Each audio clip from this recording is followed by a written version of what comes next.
MPs have voted to support Mr. Sunak's flagship smoking ban, but the day's debate exposed major divisions within the Conservative Party. Rishi Sunak succeeded in seeing through his flagship smoking ban policy this evening, after pledging to end the practice during last year's Conservative Party conference. 383 MPs backed the policy, however 59 Tory rebels meant Mr. Sunak was forced to rely on the votes of Labour and other opposition MPs to pass his legacy project.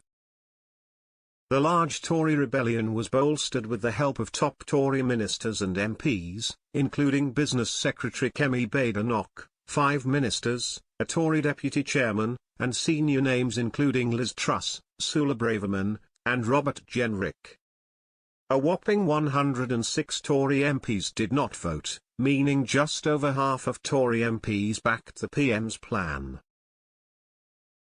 Among the abstentions was Commons leader Penny Mordaunt, with a source close to the cabinet minister saying she believes the legislation to be unworkable. Opening the lengthy debate yesterday afternoon, Health Secretary Victoria Atkins said the plan will create a smoke-free generation, warning her more libertarian colleagues that there is no liberty in addiction. The vast majority of smokers start when they are young, and 3/4 say that if they could turn back the clock they would not have started. Liz Truss led the charge in the House of Commons against the proposals, with many of those MPs who served in her cabinet backing her up. Ms. Truss warned that MPs should not protect adults from themselves, and said the ban is emblematic of a technocratic establishment in this country. The former Prime Minister slammed those in politics and the civil service who believe that the government is better at making decisions for people than people themselves.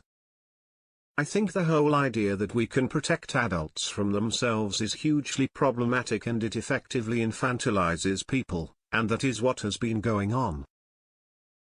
And what we're seeing not just on tobacco but also on sugar, also on alcohol, also on meat, a group of people who want to push an agenda which is about limiting people's personal freedom, and I think that is fundamentally wrong. Confirming her rebellion ahead of the crunch vote, Kemi Badenoch said that while the legislation marked the PM out as a leader who doesn't duck the thorny issues, she had significant concerns. She warned against the unequal rights for adults that the bill will create, with some over the age of 18 having different freedoms to others. The top cabinet minister thanked Mr. Sunak for making the Commons showdown a free vote, allowing his MPs to vote in line with their consciences without fear of being sacked or losing the whip. It is a tactic traditionally used with issues of morality or conscience, such as abortion. Former Levelling Up Secretary Sir Simon Clarke said he simply cannot understand how it is that a Conservative Prime Minister has thought it was appropriate to bring forward legislation which seems to me as the opposite of the reason why we in this House are sent here, which is to defend ever hold the principle of individual choice and individual freedom. Former Tory party chairman Jake Berry said he will join the rebellion, as freedom to do just what the government wants you to do is not freedom at all. Tory MP Brendan Clark-Smith warned that alcohol and takeaways could be next in the firing line for health lobbyists.